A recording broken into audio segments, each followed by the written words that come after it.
नमस्कार दोस्तों। मथुरा वृंदावन से भगवान श्री कृष्ण द्वारिका गए थे।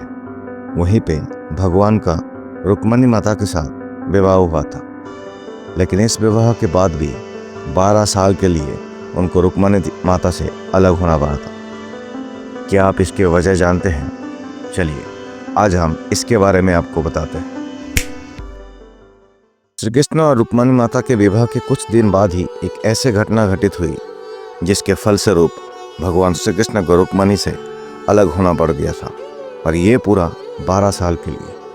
इसके पीछे की वजह भगवान श्री कृष्ण और रुक्मिणी जब विवाह संपन्न हो गया था, उस बात दोनों अधिक दिनों के साथ नहीं रह पाए थे। ये समय दोनों के लिए बहुत कष्टपूर्ण समय को भी माना जा सकता है। भगवान श्री कृष्ण और रुक्मिणी ने इस कष्टपूर्ण समय को भी प्रसन्नता के साथ काटा। अलग होने के पीछे ये बात था जो मैं आपसे अभी बताने जा रहा हूँ। एक पौराणिक कथा के अनुसार दुर्वासा ऋषि भगवान श्री कृष्ण के कुलगुरु थे। श्री कृष्ण दुर्वासा ऋषि के बेहद आदर और सम्मान करते थे। विवाह के बाद भगवान श्री कृष्ण को रुक्मिणी को कुलगुरु का आशीर्वाद दिलाने का विचार आया।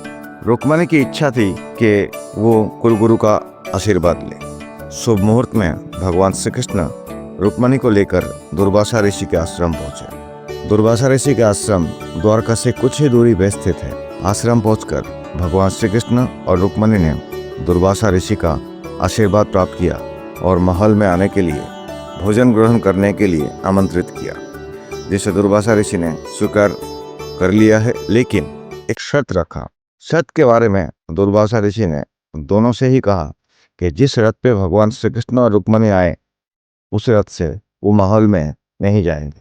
तभी महल में जाएंगे जब उनके लिए नया रथ मंगाया जाएगा। भगवान श्री कृष्ण ने रुक्मिणी के मुख की तरफ देखा और दुर्वासा ऋषि के सम्मुख हाथ जोड़कर कहा कि गुरुवर, जैसा आप चाहते हैं वैसा ही होगा। आपके लिए अभी नए रथ का प्रबंध करता हूँ। भगवान ने नया रथ का प्रबंध कर दिया, लेकिन एक ही रथ होने की वजह से भगवान कृष्ण ने रथ के दोनों घोड़ों से निकल लिया और उसकी जगह श्री कृष्ण और रुक्मिणी स्वयं रथ में जुट गए। दोनों मिलकर रथ को खींचा और दुर्वासा ऋषि को ऐसा करने के बाद दोनों ने दुर्वासा ऋषि के रथ पर आने की प्रार्थना की। इसके बाद दुर्वासा ऋषि रथ पर सवार हो गए और भगवान श्री कृष्ण और रुक्मिणी मिलकर रथ को खींचने लगी।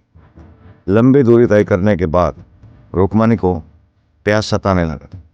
भगवान श्री कृष्ण ने रुक्मिणी को धैर्य रखने के लिए कहा और बोले कि कुछ दूर और रथ को खींच लो, इसके बाद महल आ जाएगा। लेकिन रुक्मिणी का गला सूखने लगा और वो परेशान होने लगी।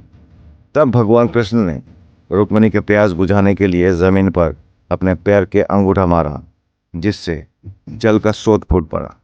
धरती से गंगा जल की धारा फूट पड़ी, जिससे रुक्मिणी ने अपने प्यास शांत की। और इसके बाद रुक्मिणी ने भगवान कृष्ण से भी थोड़ा जल पीने के लिए आग्रह किया।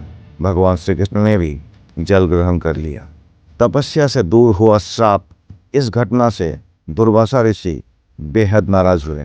वो क्रोध में आ गए और बोले कि तुम दोनों अपनी प्यास बुझा ली, लेकिन मुझसे पूछना भी उचित नहीं समझा। तब क्रोध में आकर दुर्वासा ऋषि ने भगवान श्री कृष्ण और देवी रुक्मिणी को 12 साल तक अलग रहने का श्राप दिया। इस श्राप से दोनों को बहुत दुख हुआ। श्राप के कारण भगवान श्री कृष्ण और रुक्मिणी को अलग होना पड़ गया। श्राप से मुक्त होने के लिए रुक्मिणी ने भगवान विष्णु की कठिन तपस्या की, जिसके बाद उन्हें इस श्राप से मुक्ति मिला।